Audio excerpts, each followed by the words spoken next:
Joining us now to discuss, member of the House Financial Services Committee, Tennessee Congressman John Rose. John, great to have you with us here.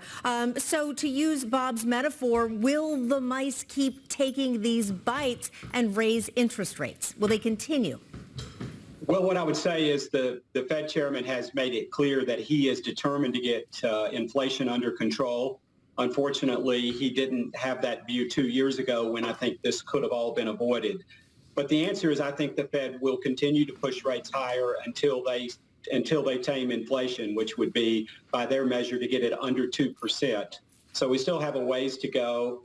History would tell us that some people would say the interest rates have to get a couple of points ahead of inflation for it to really start to turn inflation around in a significant way. And the Fed is fighting the fiscal side. So we have, the government continuing to spend money as though we are trying to goose the economy. And that's part of what we on the Republican side have been trying to get under control. And secondly, inflation is partly driven by the supply side. And this administration has been determined to put in place costly regulations that deter productivity both here and elsewhere. And so that ends up having an impact on prices as well and works against what the Fed is trying to accomplish. Okay. Congressman, let me ask you, you mentioned the fiscal side. That means what the government is spending. Monetary is what the Fed's doing, affecting interest rates.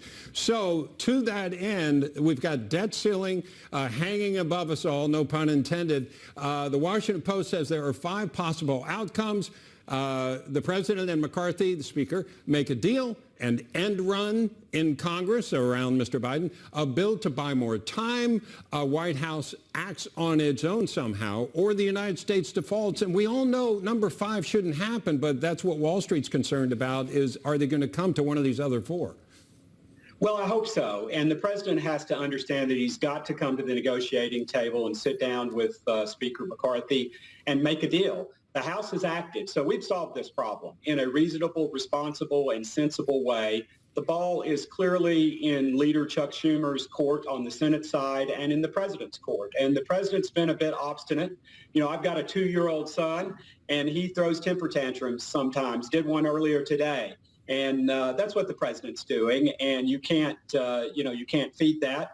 And so the president has been in Washington for most of his lifetime, 50 years working in the public sector, and he has led these negotiations in the past. He knows what has to happen. It's time for the president to get serious and avoid the default.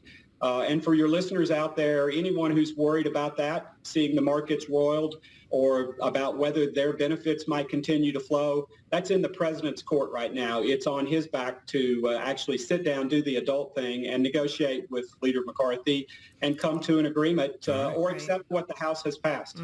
All right, Congressman John Rose, we'll have to see how the president reacts to this temper tantrum. Great analogy there. Thanks so much for joining us.